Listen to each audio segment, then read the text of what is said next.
Buenas noches, queridos oyentes. A veces cuando todo está silente, ¿no sienten que hay algo en el aire? Sí, esa chispa mística y encantadora que solo se siente cuando el sol se pone y da paso a la luna, a la noche. Momento perfecto para arrullarse con historias, ¿no creen? Bienvenidos una vez más a Criptas y Leyendas. Si es tu primera vez aquí, prepara tu manta, tu bebida caliente o fría. Yo no juzgo. Y prepárate para un viaje sin retorno al mundo del misterio. Y para los oyentes recurrentes, sí, ya lo saben, se pondrá bueno. Pero antes de lanzarnos a lo profundo, un pequeño preámbulo para poner el ambiente.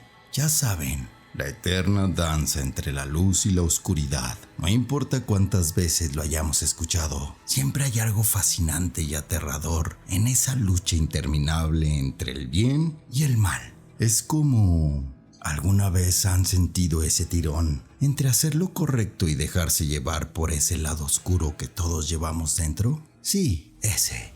Ahora, imaginen por un momento que ese conflicto se personificara en rituales ancestrales, como el exorcismo. Momentos en que la humanidad y lo divino intentan expulsar la oscuridad más profunda de un alma. Y saben, lo más espeluznante es que estas cosas no son solo cuentos. Hay versículos, palabras grabadas en textos sagrados que nos recuerdan que no estamos solos en esta batalla, como ese fragmento en el Evangelio de Marcos 5:9 que nos helará la sangre. Y le preguntó, ¿cómo te llamas? Y él respondió diciendo, mi nombre es Legión, porque somos muchos. Si eso no te puso los pelos de punta, no sé qué lo hará, pero no se preocupen, aquí están a salvo conmigo, por ahora. Amigos oyentes, prepárense para sumergirse en la historia de Elena, una restauradora de arte con un talento inigualable, pero su vida cambió por completo la noche en que decidió trabajar en un encargo muy particular. A esta historia la llamo... El susurro de Azaroth. Elena siempre había tenido un talento especial para restaurar piezas antiguas. Se decía que sus manos tenían el poder de devolver la vida a las pinturas y esculturas más deterioradas. Sus amigos a menudo bromeaban sobre cómo era capaz de comunicarse con las obras, sintiendo su esencia y su historia. Una tarde, llegó a su taller un lienzo antiguo que representaba a un ángel caído, con los ojos pintados de un negro intenso y aterrador. La pintura había pertenecido a un viejo monasterio que, según cuentan, fue abandonado debido a extraños eventos sobrenaturales. Estas marcas, ¿qué pasó aquí? Hija, ten cuidado con ese cuadro. Me da malos augurios. No quiero que lo traigas a casa. Mamá, es solo un cuadro antiguo. Además, me pagarán mucho por restaurarlo. Esa noche, mientras Elena trabajaba en el lienzo, sintió un frío intenso en su taller. El ambiente se volvió opresivo y una sensación de miedo se apoderó de ella. Decidió hacer una pausa y se alejó de la pintura, pero cuando volvió a mirarla, los ojos del ángel caído parecían haber cambiado de posición, como si la estuviera observando. Debe ser el cansancio. Necesito descansar. Como les contaba, tras el encuentro inicial de Elena con aquel lienzo, algo en su interior comenzó a cambiar de manera insidiosa. Los días pasaron y el taller, que una vez fue un santuario de creatividad para Elena, se transformó en una prisión llena de sombras y murmullos silenciosos. La pintura parecía absorber la luz y cada vez que Elena se acercaba, podía sentir un frío sobrenatural que la envolvía.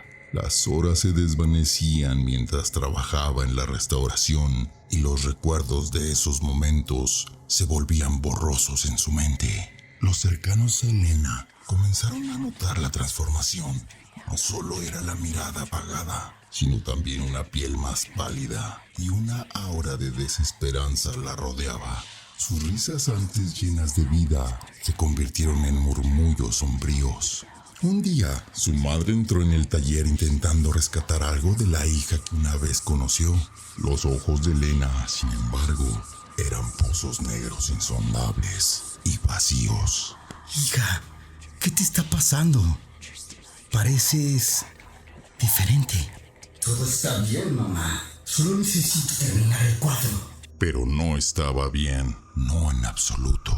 La influencia del lienzo crecía. Los vecinos juraban haber escuchado lamentos y cánticos diabólicos provenientes del taller durante la noche. La desesperación llevó a la familia a buscar intervención divina. Y así, un sacerdote conocido por su habilidad para enfrentar a las más oscuras entidades fue llamado. El primer encuentro fue intenso. El sacerdote, con su experiencia, supo de inmediato que no estaba enfrentando a un demonio común. Estaba frente a una entidad antigua, poderosa y vengativa. Las paredes del taller parecían haber absorbido la oscuridad, convirtiendo el espacio en un santuario de sombras, donde el tiempo parecía haberse detenido. Las luces parpadeaban con una cadencia irregular, mientras un olor a azufre llenaba el aire, agobiante y nauseabundo. El cuadro, con aquel paisaje tormentoso, no era una simple obra de arte.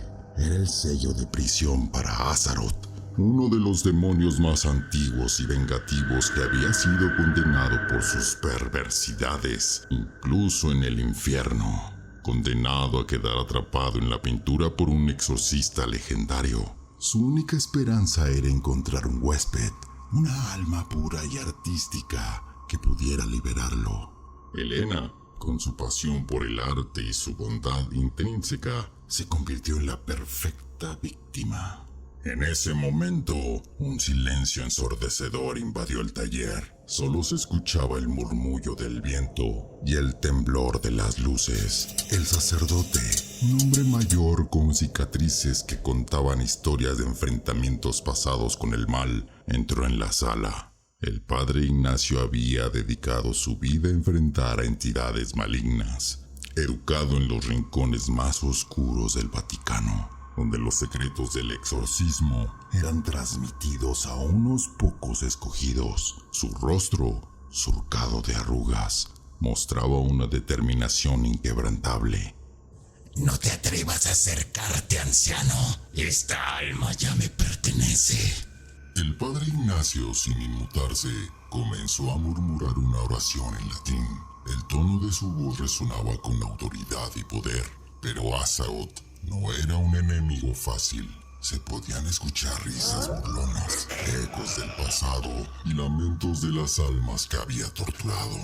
La madre de Elena, doña Marta, una mujer fuerte y devota, vivía sumida en una agonía constante, viendo a su hija transformarse de esa manera, noches en vela, rezando junto a su lecho, llorando silenciosamente al ver a su hija retorcerse en un tormento inexplicable. Sus manos ya ajadas por los años y el trabajo se agarraban con fuerza a su rosario, en busca de algún consuelo divino. El padre Ignacio, conocedor de las artes exorcísticas, sabía que el primer paso era descubrir el nombre del demonio. Los nombres tienen poder, y conocer el nombre de un demonio le da al exorcista la ventaja. Pero Azaroth no iba a ceder su nombre fácilmente. Cada vez que el padre Ignacio intentaba acercarse a Elena con algún símbolo sagrado como agua bendita o un crucifijo, el ente respondía con violencia. Las manos de Elena se llenaban de llagas y quemaduras al contacto con los objetos sagrados, y sus gritos resonaban con un eco sobrenatural por todo el taller. Era un tormento tanto para Elena como para su madre, que no podía hacer más que presenciar el horror con lágrimas en los ojos. Durante 7 días y 7 noches, el taller se convirtió en un campo de batalla. El padre Ignacio, incansable, alternaba entre rezos, salmos y exhortaciones, buscando la forma de debilitar al demonio lo suficiente para que revelara su nombre. Doña Marta, por su parte, mantenía encendidas las velas bendecidas y aseguraba que siempre hubiera símbolos sagrados cerca de Elena. Fue en la 8ª noche, durante una tormenta que parecía haber sido invocada por el mismo infierno, cuando finalmente ocurrió el cambio. En un momento de debilidad, después de horas de rezos y de la constante presencia de los símbolos sagrados, el demonio exhausto y furioso gritó: ¡Basta! ¡Soy Lázaro! ¡Déjame en paz! El padre Ignacio, reconociendo la oportunidad, intensificó su ritual, con el nombre del demonio en sus labios y con la fe inquebrantable de un guerrero de Dios, comenzó el exorcismo final.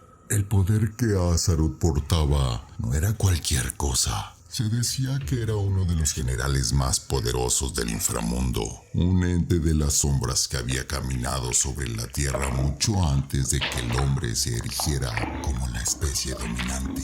Su aura negra transformaba el espacio a su alrededor, haciendo que incluso las velas sagradas lucharan por mantener su llama. Elena se retorcía en agonía, sus extremidades contorsionándose en ángulos antinaturales, su piel alternando entre una palidez mortal y manchas oscuras que parecían ser moretones provocados por una fuerza interna. Sus ojos, cuando se abrían, revelaban un abismo de oscuridad y sus gritos resonaban con el tormento de 1000 almas. El padre Ignacio, en su desesperación, llamó al doctor Arturo Valencia, un médico de vieja guardia, de confianza y con fuertes creencias religiosas. Aunque el doctor había visto muchas cosas en sus años de profesión, nada lo había preparado para lo que vio esa noche. Con cautela y pavor, le administró a Elena un sedante potente para calmar su cuerpo convulsionante.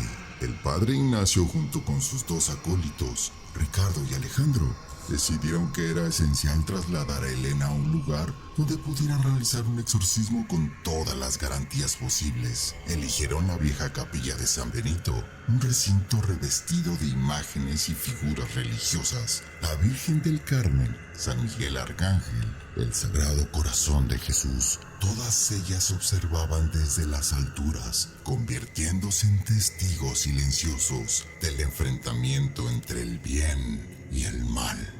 En el ritual, el padre Ignacio usó varios ungüentos y aceites consagrados, el óleo de los enfermos, una sustancia usada para dar consuelo a aquellos que padecen dolencias, agua bendita traída directamente del Vaticano y un antiguo bálsamo cuya receta había pasado de generación en generación entre los exorcistas, hecho a base de mirra, olivo y lágrimas de ángel. Cada vez que uno de estos objetos sagrados tocaba la piel de Elena, esta siseaba y humeaba como si fuera quemada por un fuego invisible. Las horas pasaban y cada minuto se sentía como una eternidad. La capilla se llenaba de gritos, oraciones, lamentos y súplicas. Y en medio de ese caos, el padre Ignacio, con una determinación inquebrantable, enfrentaba a Azaroth, dispuesto a salvar a Elena a cualquier costo. La capilla es bañada por una tenue luz de velas, proyectando sombras danzantes en las paredes. El aire es frío y tenso, lleno de una tensión palpable. En el centro, un altar de piedra antigua. Sobre él, Elena, con los brazos y piernas sujetados con correas de cuero reforzado, evitando que pueda moverse. Su piel, pálida y manchada, contrasta con el blanco puro de la sábana que cubre su cuerpo. A su alrededor, el padre Ignacio, sus acólitos y el doctor Valencia, listos para el ritual. Múltiples objetos religiosos rodeaban el altar: crucifijos, rosarios, velas bendecidas y albas sagradas. Un incensario emite un humo espeso que llena el recinto con un aroma penetrante. El padre Ignacio eleva un crucifijo. En el nombre del Padre, del Hijo y del Espíritu Santo. Azaroth, te ordeno que salgas de este cuerpo. Elena se retuerce, su cuerpo arqueándose en direcciones antinaturales. Su voz, ahora profunda y gutural, responde: Ninguna cadena puede atarme, ninguna oración puede liberarla. El doctor Valencia, con una jeringa en mano, está lista para administrar sedantes en caso de que la situación se vuelva incontrolable. Los acólitos rezan en voz baja, fortaleciendo la barrera espiritual. El padre Ignacio con voz firme, sosteniendo un agua bendita. El Señor es mi pastor, nada me falta. Aunque camine por valles oscuros, no temeré, porque tú estás conmigo. Te ordeno, en el nombre de Jesucristo, que abandones este cuerpo. El agua bendita sisea al entrar en contacto con la piel de Elena. El humo que se produce es oscuro y acre, y el olor a azufre se intensifica. Tu Dios no puede salvarte, ni a ti, ni a ella. Las horas pasaban. El enfrentamiento entre el padre Ignacio y Azaroth se intensifica. Usando cada una de sus armas, Azaroth invoca pasajes bíblicos retorcidos, recordando la caída del hombre y la ira de Dios, buscando desequilibrar emocionalmente al sacerdote y a todos los presentes. La capilla parece estar viva, las sombras se mueven y el viento gélido se cuela por las rendijas, apagando las velas una a una. El padre Ignacio con voz cansada pero determinada. San Miguel Arcángel, defiéndenos en la batalla. Sea nuestro amparo contra las perversidades y acechanzas del demonio. Reprímale, Dios. Te lo suplicamos. Con cada palabra, con cada invocación, Elena grita y se retuerce con más fuerza. Pero el padre Ignacio, aunque exhausto, no cede. Finalmente, con una última oración desesperada, invoca directamente al Espíritu Santo. Espíritu Santo, Señor y dador de vida, libera esta alma de las cadenas que la atan. Por el amor divino te lo suplico. Y así, con un grito final que resona en la capilla, el demonio es expulsado. El silencio es abrumador. Elena, liberada, yace exhausta en el altar. Todos están agotados, física y espiritualmente. La batalla ha terminado, pero las cicatrices permanecerán. Una vez que el ritual concluyó y el silencio se adueñó del lugar, el cansancio parecía haber tocado cada rincón de la capilla. El doctor Valencia, con un gesto profesional pero visiblemente conmovido, ayudó a Elena a ser trasladada a una sala contigua, donde la cama estaba preparada. La madre de Elena, con lágrimas en los ojos, la sostuvo, aliviada de que el tormento hubiera terminado. El padre Ignacio, sin embargo, sintió un escalofrío mientras se dirigía a su dormitorio.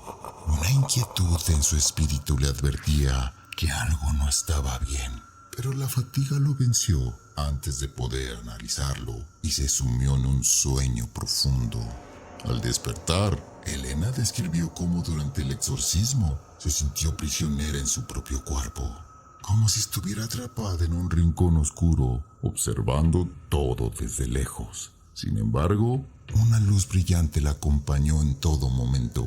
Una figura cálida y reconfortante que sentía era Jesús, el gran maestro, protegiéndola de la oscuridad que intentaba consumirla. La madre de Elena, con un corazón rebosante de gratitud, abrazó al padre Ignacio.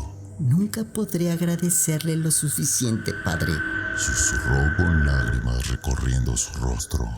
Elena, al recuperar su fuerza, le confió que siempre estaría en deuda con el gran maestro y con el sacerdote que salvó su alma. Elena retomó su vida, regresó a su trabajo en la galería, pero el lienzo del ángel caído había cambiado. La figura oscura había desaparecido, dejando solo un paisaje pacífico. Decidió no vender el cuadro, sino mantenerlo como un recordatorio de su batalla personal. Aunque continuó su carrera, su vida espiritual floreció. Elena se convirtió en una guerrera de Jesucristo, siguiendo sus enseñanzas y extendiendo su luz, porque el gran maestro, como aprendió, siempre está presente para aquellos que buscan su guía. Sin embargo, en una noche silenciosa, el padre Ignacio, mientras oraba en su dormitorio, notó un cambio en la atmósfera. Las velas parpadearon y una ráfaga de aire frío lo envolvió. En el reflejo de su espejo pudo ver una sombra oscureciendo su figura. Una voz fría y siniestra susurró: No has ganado, Ignacio. Solo es el comienzo. Y tan rápido como apareció la presencia, se desvaneció, dejando el padre Ignacio en alerta y consciente de que la guerra entre la luz y la oscuridad está lejos de terminar. ¡Wow, queridos oyentes! ¡Qué escalofriante y apasionante relato acabamos de escuchar! Imaginen la batalla eterna entre el bien y el mal, tan cerca de nosotros. Me dejó pensando cuántas veces hemos estado por situaciones que no comprendemos y cómo en ocasiones las fuerzas más oscuras pueden estar a la vuelta de la esquina. Las historias del inframundo y lo desconocido siempre tienen esa capacidad de erizarnos la piel. Pero, ¿cómo están? ¿Siguen ahí conmigo? Espero que sí. Estoy seguro de que muchos de ustedes se encuentran escuchando desde sus camas, abrazando fuertemente esas sábanas. Pero no teman, estoy aquí para acompañarlos en esta oscura travesía. Y créanme, todavía hay mucho más por descubrir en este viaje sonoro. Ahora, cambiemos un poco de tema. Hablemos de una vieja amiga que todos en algún momento tendremos que encontrarnos. La muerte. No se asusten. Todos vamos hacia allá. Es un destino inevitable. Y hay quienes, en vez de temerla, han decidido trabajar de la mano con ella. Me refiero a los embalsamadores. Esas personas dedicadas a darle un último toque de belleza y paz a aquellos que ya nos han dejado en este mundo. Imaginen tener que vestir, maquillar y preparar a los difuntos, asegurándose de que luzcan tan bien en su último adiós como lo hicieron en vida. Es un trabajo que requiere destreza, precisión, pero sobre todo mucho respeto y amor, porque al final todos merecemos una despedida digna y hermosa. Esos momentos finales en que los seres queridos pueden ver por última vez a su amado en paz y en serenidad. Son gracias a estos profesionales. Pero, ¿y si les dijera que no todo es lo que parece en ese oficio? Que hay secretos y misterios que estos profesionales guardan. ¿Quieres conocer más sobre ello? Entonces no se despeguen. Queridos oyentes, hoy les relataré una historia desde un pequeño pueblo clavado en las montañas de Oaxaca, donde las tradiciones y supersticiones corren tan profundo como las raíces de sus milenarios árboles, llamado el Callejón de las Ánimas. Este pueblo ha sido testigo de acontecimientos que ni la más fértil imaginación podría inventar. Pero antes de entrar en detalles, ¿saben por qué las brujas no usan reloj? Porque siempre tienen tiempo para hechizarte. Bueno, ya, entrando en materia, empecemos. A esta historia la llamo Obsesiones del Más Allá. Desde pequeño siempre me sentí atraído por la muerte. No de una manera mórbida, sino como una curiosidad insaciable. Trabajé en la única funeraria de El Callejón de las Ánimas. Con el tiempo, me convertí en el embalsamador principal del pueblo. Mi nombre es Esteban. Poseo doctorados, certificaciones y reconocimientos por mi destreza y habilidad en el embalsamamiento. Muchos viajan desde ciudades lejanas solo para que sus seres queridos sean preparados por mí. A pesar de mi renombre, no muchos saben de mi vida personal. Vivo solo en una casa grande, heredada de mis antepasados a las afueras del pueblo. Cuando llegaba el cuerpo de una mujer, sentía un impulso peculiar. Seleccionaba con meticulosidad un patrón singular. Siempre mujeres jóvenes con cabellera larga y negra. No podía explicar por qué, pero había una fascinación en sus ojos ya sin vida que me atraía inconteniblemente. Hablaba con ellas en susurros, como tratando de desentrañar sus secretos, sus miedos y su aceptación de la muerte. Esteban, con su mirada cansada y las arrugas de una vida dedicada a su trabajo, era conocido no solo por su habilidad, sino por su obsesión. Cada día en la funeraria, con meticulosidad y precisión, trataba a los muertos como si fueran sus únicos amigos, o tal vez lo eran. La única vez que sentía algo parecido a la vida era cuando se encontraba entre los muertos. Sus colegas a menudo le sugerían que tomara descansos. Esteban, ve y toma un poco de aire fresco, decían, preocupados por la palidez de su piel y las ojeras profundas que lo marcaban. Pero él nunca escuchaba. Los vivos no entendían su conexión con el más allá. A veces se sentía más muerto que los cuerpos que embalsamaba. Las horas avanzaban lentamente. El reloj de la pared marcaba las 2:47 de la madrugada. La única luz en la sala provenía de las bombillas sobre la mesa del embalsamamiento, que emitía un brillo tenue y mortecino. Entonces, un cuerpo apareció en la puerta del laboratorio. Era una mujer.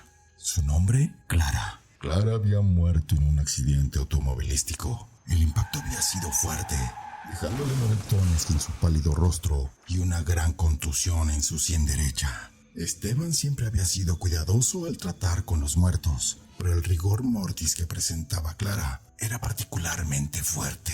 Su piel, a pesar de la palidez post-mortem, todavía mantenía un tono rosado. Era fría, inerte y presentaba una resistencia que dificultaba el proceso de quitarle la ropa. Las marcas del cinturón de seguridad aún eran visibles en su torso. El ritual de Esteban siempre comenzaba con unas palabras para el fallecido. Voy a cuidarte, voy a prepararte para tu último viaje. Confía en mí, murmuraba con dulzura. Después, con sumo cuidado, mezclaba los líquidos que usaría para el proceso del embalsamamiento, asegurándose de que todo estuviera en perfecto equilibrio. En el momento en el que Esteban se voltea para ver a Clara, ve a Clara sentada. Su rostro ya no era la de una joven en paz. Sus ojos, antes cerrados, ahora estaban abiertos, mostrando unas retinas blancas y un brillo que parecía no pertenecer a este mundo. Su boca entreabierta dejaba ver una lengua morada y un líquido oscuro que goteaba lentamente. Esteban, sin poder contenerse, exclamó: ¡Dios mío!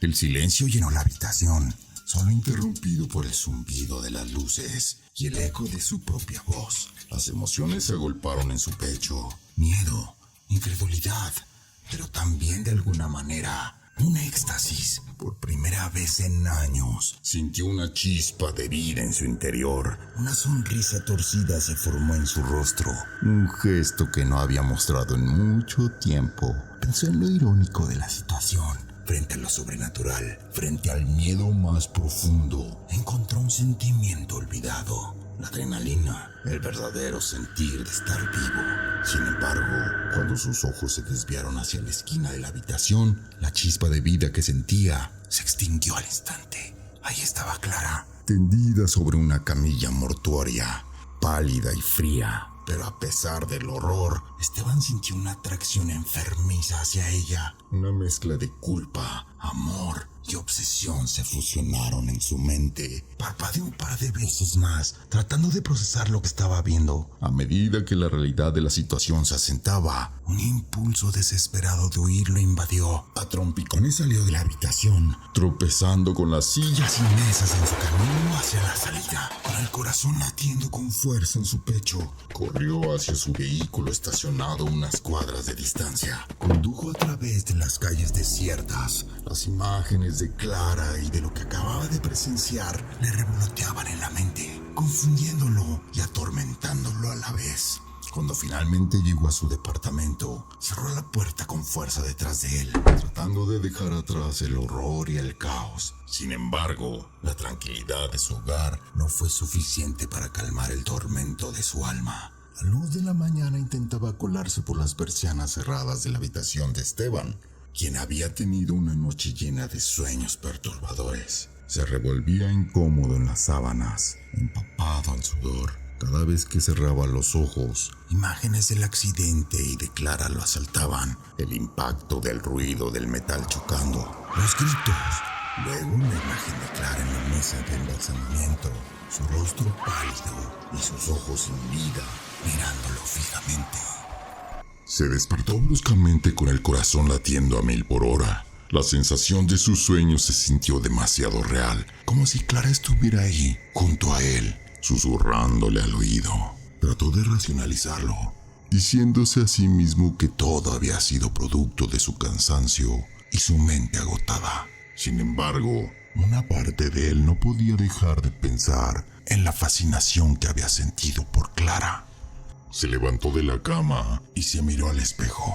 Las ojeras marcaban su rostro y su mirada estaba perdida. Sabía que necesitaba recuperarse antes de su turno de la noche, pero ¿cómo podría olvidar lo que había experimentado? A lo largo del día, intentó distraerse con actividades banales, leer, escuchar música, cocinar, pero la imagen de Clara seguía volviendo a su mente, junto con esa sensación inexplicable de atracción. La idea de sentir algo así por un cadáver lo asustaba y al mismo tiempo lo excitaba. Se cuestionaba a sí mismo, su moralidad, sus deseos más profundos. La tarde llegó rápidamente y Esteban se preparó para su turno al llegar al centro de tanatopraxia. El ambiente estaba cargado de una energía palpable. Se sintió ansioso mirando a su alrededor, esperando a ver a Clara nuevamente. Sin embargo, se dio cuenta de que había olvidado algo esencial la noche anterior. No había preparado el cuerpo de Clara. Estaba tan sumido en sus pensamientos y en la conmoción del encuentro sobrenatural que había olvidado realizar el procedimiento. El funeral estaba preparado para el día siguiente y el cuerpo debía de ser entregado a la familia. Se sintió atrapado entre la espada y la pared, pero antes de que pudiera entrar en pánico, notó que el cuerpo de Clara ya estaba preparado. Alguien más había intervenido y realizado el procedimiento en su ausencia. Agradecido pero aún más confundido, se acercó al ataúd. La luz tenue iluminaba a Clara, quien yacía ahí serenamente, esperando ser trasladada a la funeraria para el funeral del día siguiente. Aunque debería haber sentido alivio, Esteban, aún con el corazón acelerado y la mente abrumada, no podía quitarle los ojos de encima. Había algo en ella que lo atraía de una manera que nunca antes había experimentado. Con las promesas del funeral al día siguiente, se sintió extrañamente esperanzado. Era como si tuviera una cita con ella, un último encuentro antes de que se fuera para siempre. Cuando Esteban se acercó a Clara, observó que su maquillaje estaba perfecto. Los tonos rosados en sus mejillas, el delineado sutil de sus ojos y sus labios con un delicado tono rojizo. Estaba seguro de que había dejado su estación de trabajo en desorden la noche anterior, pero allí estaba Clara, radiante en su eterna belleza. Dejaste un desmadre en tu mesa de trabajo, dijo su compañera, interrumpiendo sus pensamientos. Ella, con una sonrisa burlona, continuó. El guardia de seguridad dijo que te vio salir espantado, empapado de sudor. Parece que sí necesitas descansar. Esteban la miró desconcertado. Te ves mejor hoy, dijo ella, dándole una palmada en el pecho. Parece que finalmente conseguiste algo de sueño. Y señalando a Clara, agregó. Hice un buen trabajo, ¿verdad? ¿Sabes cuánto me gustan las mujeres? Aún en shock, Esteban asintió lentamente. Era más que un buen trabajo, era impecable. Clara parecía más viva que nunca, y eso lo inquietaba aún más. A veces eres raro, amigo, dijo su compañera riendo. En fin, acabó mi turno. Me debes un cadáver. Haciendo referencia al chiste interno que compartían sobre los turnos laborales y la naturaleza de su trabajo. Esteban apenas le prestó atención. Estaba sumergido en sus pensamientos mirando a Clara. Sin embargo, fue sacado abruptamente por su trance por la voz chillante de César, el guardia de seguridad.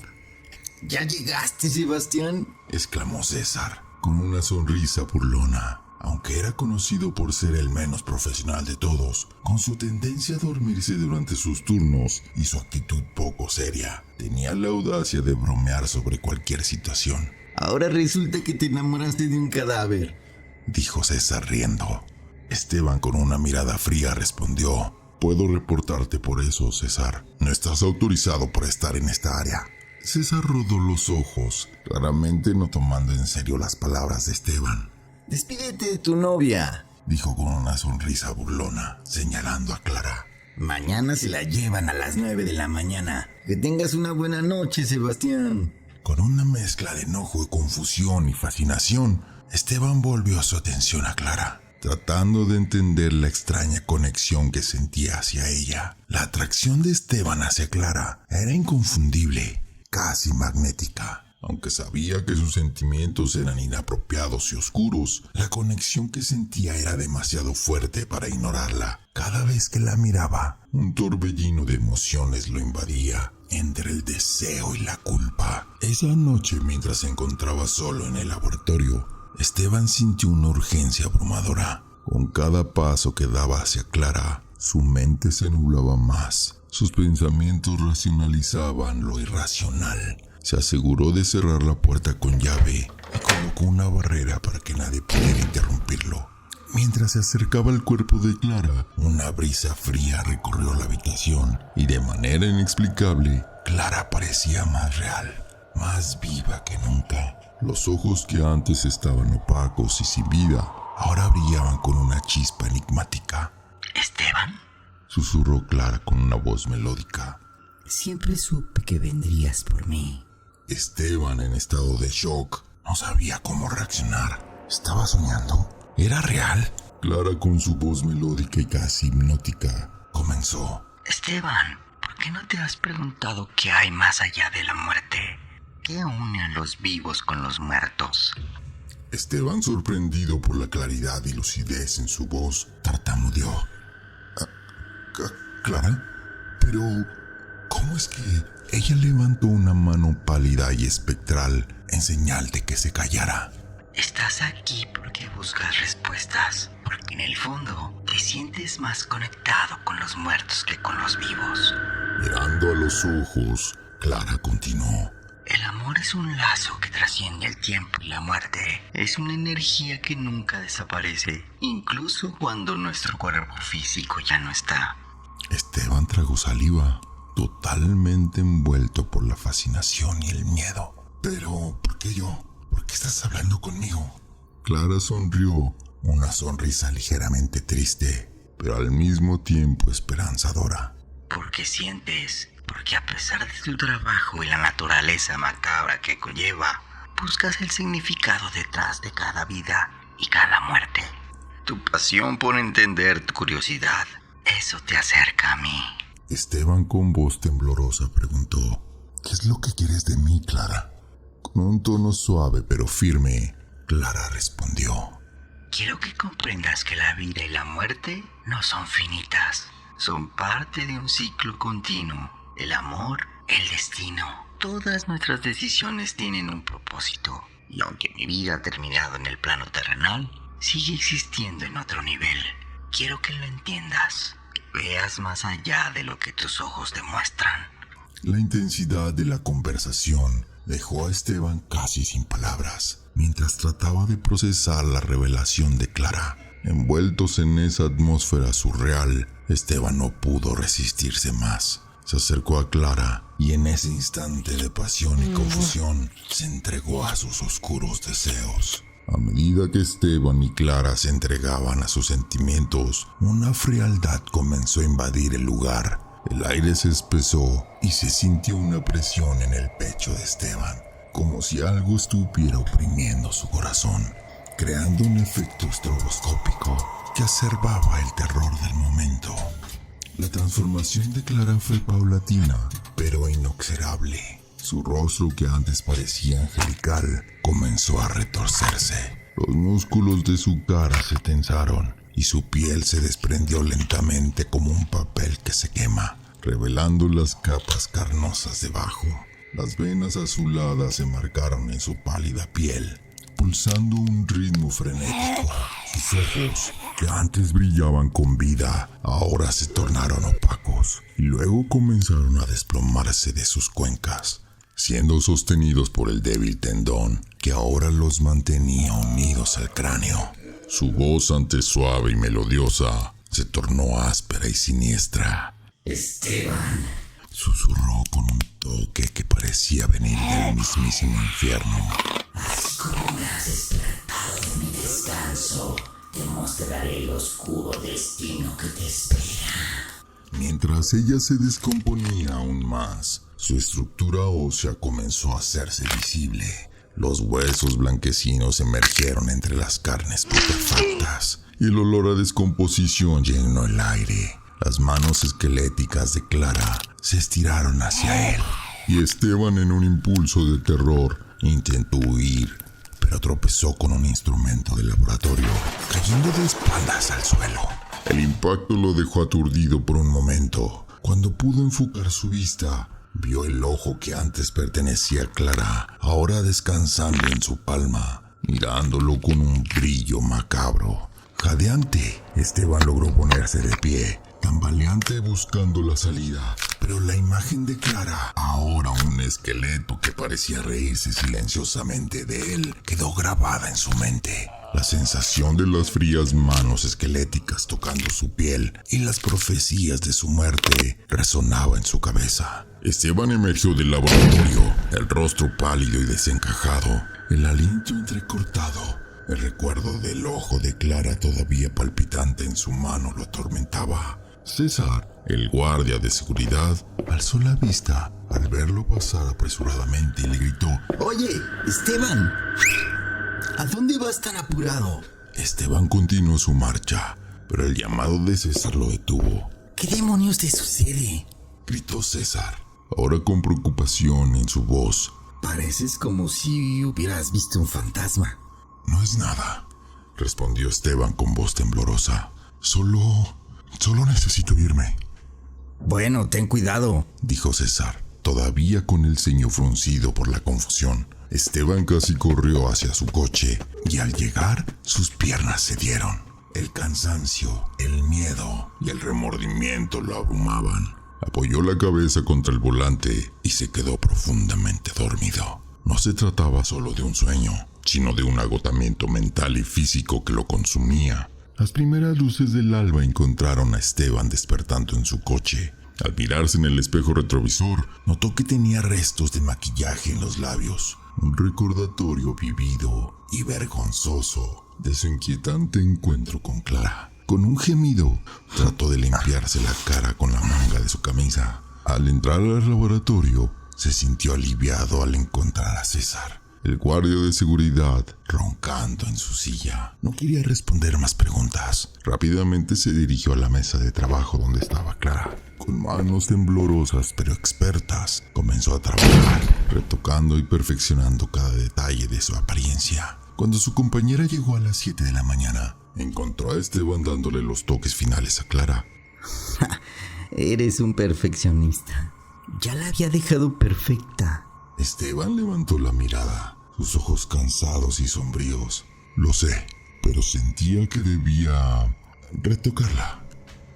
La mujer lo observó con preocupación. Vete a casa, Esteban. Te ves más pálido de lo habitual. Y duerme un poco, ¿sí?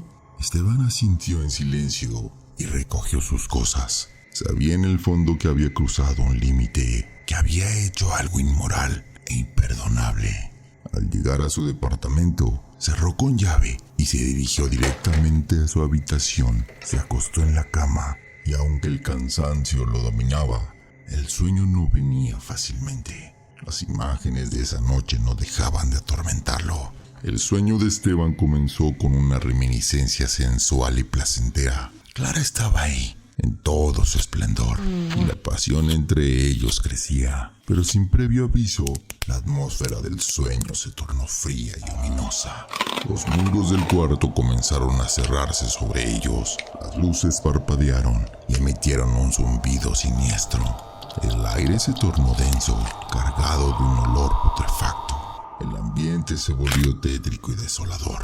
El cuerpo de Clara comenzó a transformarse. Su piel antes tersa comenzó a descomponerse rápidamente, desgarrándose y revelando los músculos y venas subyacentes. Su boca antes cálida ahora emitía un grito silente, mientras que su único ojo se desplazaba en su órbita, dejando el otro agujero vacío, una oscuridad insondable.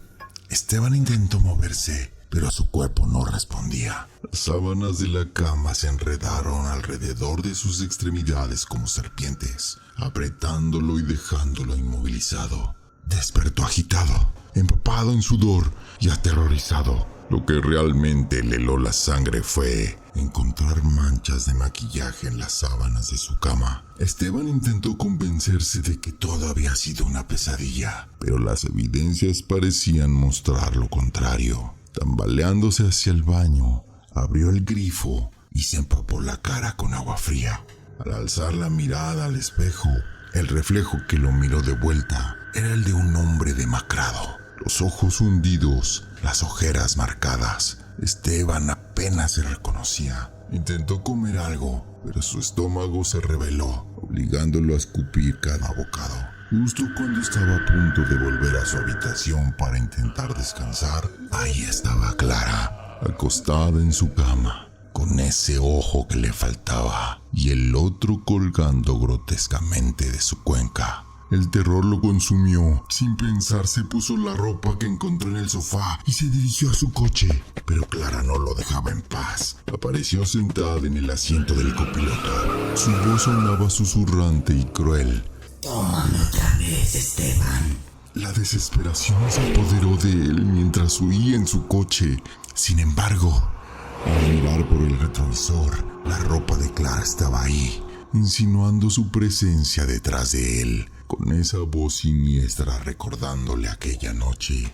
Al llegar al trabajo, Esteban era la sombra de sí mismo. El personal murmuraba y lo miraba con preocupación. Su compañera de laboratorio se le acercó, notando su aspecto desaliñado. Esteban, ¿qué te pasa? Preguntó con genuina preocupación. Clara, fue todo lo que pudo murmurar. ¿Clara? Ya la entregamos a su familia. ¿Qué sucede? Antes de que Esteban pudiera responder, vio de nuevo a Clara, esta vez detrás de su compañera, con esa expresión grotesca y el ojo colgando. La realidad y la fantasía estaban mezclándose en una danza macabra, llevándolo al borde de la locura. Esteban soltó un grito y salió corriendo del lugar, dejando atrás de sí una estela de confusión y preocupación. El coche de Esteban se deslizó por las calles de la ciudad, casi en piloto automático, mientras él intentaba obtener información sobre el paradero del cuerpo de Clara. Sus contactos le revelaron que ya había sido llevada al cementerio local, y sin perder tiempo, se dirigió hacia allá.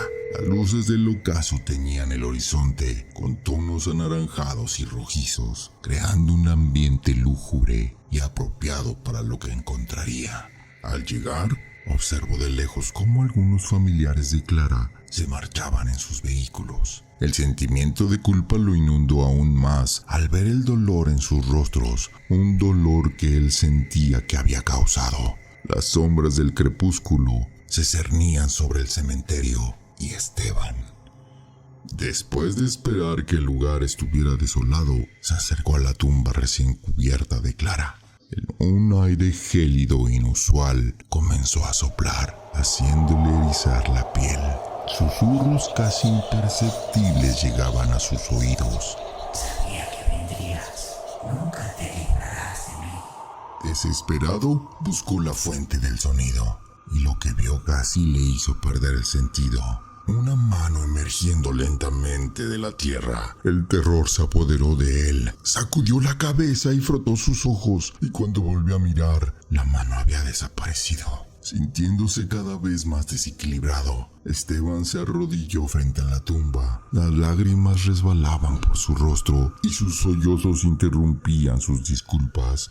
«Lo siento, Clara, lo siento», repetía una y otra vez, esperando que de alguna manera su arrepentimiento pudiera redimirlo. Pero en ese preciso instante sintió un escalofrío recorrer su espina dorsal. Unos brazos fríos y descompuestos le envolvieron por detrás. Una voz susurrante le dijo: Siempre estaré contigo, Esteban. Siempre estaré contigo, Esteban. Volteando bruscamente, solo vio al vigilante del cementerio. Lo miraba con una expresión de sorpresa y preocupación. El hombre se acercó con una lentitud que parecía eterna, y con una voz grave y cansada le dijo: «Joven, esa tumba la cerramos hace poco, y más sentido pésame». Mirando el rostro desencajado y aterrorizado de Esteban, añadió: «¿Le pasa algo?». está bien. La confusión y el temor se reflejaban en los ojos de Esteban, mientras tartamudeaba describiendo a Clara. El sepulturero, con una mirada cargada de experiencia y sabiduría, respondió: es común que las almas que se van regresen para despedirse, pero su reacción parece que lleva algo más pesado en su alma. Los días se convirtieron en semanas y la obsesión de Esteban con Clara no disminuyó. Visitaba su tumba a diario, llevándole flores frescas y susurrando disculpas. Su salud mental se deterioraba a pasos agigantados y todos a su alrededor lo notaban. La visión de Clara en distintos estados de descomposición lo perseguía constantemente. En su oficina, en casa, en la calle. Susurros siniestros lo acechaban en cada esquina. Esteban, atrapado entre la culpa y la locura, estaba perdiendo su lucha contra el tormento interno. Las noches para Esteban se habían transformado en interminables pesadillas. La atmósfera densa y opresiva de su habitación estaba marcada por un olor inconfundible: la putrefacción. Los recuerdos de Clara lo asaltaban constantemente, hasta el punto de romper la frágil barrera entre la realidad y el delirio. Una noche, su cordura ya desgastada y fracturada le dictó una solución final. Ganaste, Clara. Terminemos con esto, murmuró. Las calles estaban desiertas y solitarias, mientras Esteban conducía su coche al cementerio local. Las sombras de la madrugada jugaban con su mente y las llamadas perdidas en su teléfono móvil delataban la creciente preocupación de su compañera de trabajo. Al llegar al cementerio, con un pico y una pala en mano, se adentró en el silencio de la necrópolis. La estatua y monumentos funerarios parecían cobrar vida, vigilando sus movimientos. Algunas lápidas, víctimas del vandalismo, yacían rotas y desplazadas, pero fue la voz suave y seductora de Clara lo que finalmente lo guió hasta su tumba. Esteban, sabía que vendrías a reunirte conmigo. Resonó en su mente. Luchando contra la fatiga y el miedo, comenzó a cavar frenéticamente. Tras varias horas, su pala golpeó un objeto sólido: el ataúd de Clara. Era un ataúd de madera oscura, quizás caoba o nogal, con herrajes de bronce envejecido que detallaban elegantemente sus esquinas y su centro. Las letras de su nombre estaban grabadas en dorado en la tapa, brillando sutilmente con el reflejo de la luna. Al abrirlo, el hedor de la descomposición lo golpeó como una ola. Pero ante sus ojos, Clara parecía tan fresca y hermosa como el día en que se habían conocido. Abrazándola, Esteban se sumergió en un sueño profundo y eterno a su lado. Al despuntar el alba, un tono gris plateado comenzó a inundar el cielo de la ciudad. El habitual canto de los pájaros que marcaba el inicio de un nuevo día fue interrumpido por el sonido agudo de un teléfono. El dispositivo vibraba sobre la mesita de noche de Mariana, la compañera de trabajo de Esteban. Al ver el número desconocido en la pantalla, sintió un presentimiento oscuro en el fondo de su estómago. ¿Sí? Dijo Mariana con voz temblorosa. Mariana, soy el agente Ramírez. Hay algo... Necesitamos que venga al cementerio. La voz del agente parecía distante, casi desapegada, como si intentara protegerse emocionalmente del horror del momento. Dejando atrás toda lógica y pensamiento racional, Mariana corrió hacia el vehículo, los tacones resonando en el pavimento con un eco sombrío de su creciente terror. El cementerio, normalmente un remanso de paz y recuerdo, ahora se asemejaba a una escena sacada de una película de terror. La fría bruma del amanecer se enredaba entre las lápidas, haciendo que las sombras se alargaran y contorsionaran. ¿Qué ha ocurrido aquí? Preguntó Mariana a uno de los peritos, una mujer con el cabello recogido con una coleta. La mujer tragó saliva, buscando las palabras adecuadas. Es mejor que lo veas tú misma. Al acercarse al agujero excavado, Mariana se encontró con la vista de Esteban. enredado en un abrazo mortal con Clara. Los dedos de Clara se enterraban en la espalda de Esteban y su rostro mostraba una expresión que bailaba entre el tormento y el éxtasis. Un oficial se acercó pasando su brazo alrededor de Mariana en un intento de consolarla. Lo siento mucho, señorita. Nadie debería ver algo así. El aire se sentía pesado y los susurros entre los presentes eran un murmullo constante, como el zumbido de un enjambre distante. Las miradas sobre lo sucedido se propagaron por la ciudad y la tragedia de Esteban y Clara se convirtió en un recordatorio de lo oscuro que puede llegar a ser el amor obsesivo. En las noches de luna llena, los ancianos del pueblo se reunían con los más jóvenes y con voces temblorosas relataban la historia, asegurando que los susurros entre las tumbas no eran solo viento, sino las almas de Esteban y Clara, aún enredadas en su abrazo eterno. ¡Vaya! Eso fue un viaje espeluznante a través de los rincones oscuros del corazón humano. Una obsesión, la lucha con la cordura y el amor que trasciende la vida y la muerte. Sin duda una combinación poderosa. La complejidad del ser humano es asombrosa. Nos encanta pensar que estamos anclados a la realidad. Pero, ¿cuántos de nosotros nos hemos perdido en los laberintos de nuestra propia mente? Esta historia, bueno, la escuché por ahí, y hay rumores de que le pasó al primo segundo de un amigo. Extraño, ¿verdad? No estoy seguro de cuánto de esto es cierto, pero ciertamente pone a prueba los límites de lo que consideramos real. Y si hay algo que he aprendido en este podcast, es que la realidad a veces es más aterradora que la ficción. Antes de que las sombras de esta noche nos envuelvan por completo, les recordaría que si disfrutaron este escalofrío en la espina dorsal, compartan el episodio y no olviden suscribirse y seguirnos en todas las redes sociales bajo el nombre de Criptas y Leyendas. Asegúrate de estar al tanto de las historias que traemos desde los rincones más oscuros del mundo. Y ahora, queridos oyentes, cuando se acuesten esta noche y el silencio envuelva su habitación, tal vez escuchen un susurro, un eco lejano de esta historia, porque después de todo, las leyendas tienen una manera de volver a encontrarnos. Tengan buenas noches, si es que pueden dormir. Espero que hayan disfrutado del episodio de hoy y como siempre, nos escuchamos en la siguiente entrega. Hasta entonces, mantengan sus luces encendidas y sus mentes abiertas. Adiós.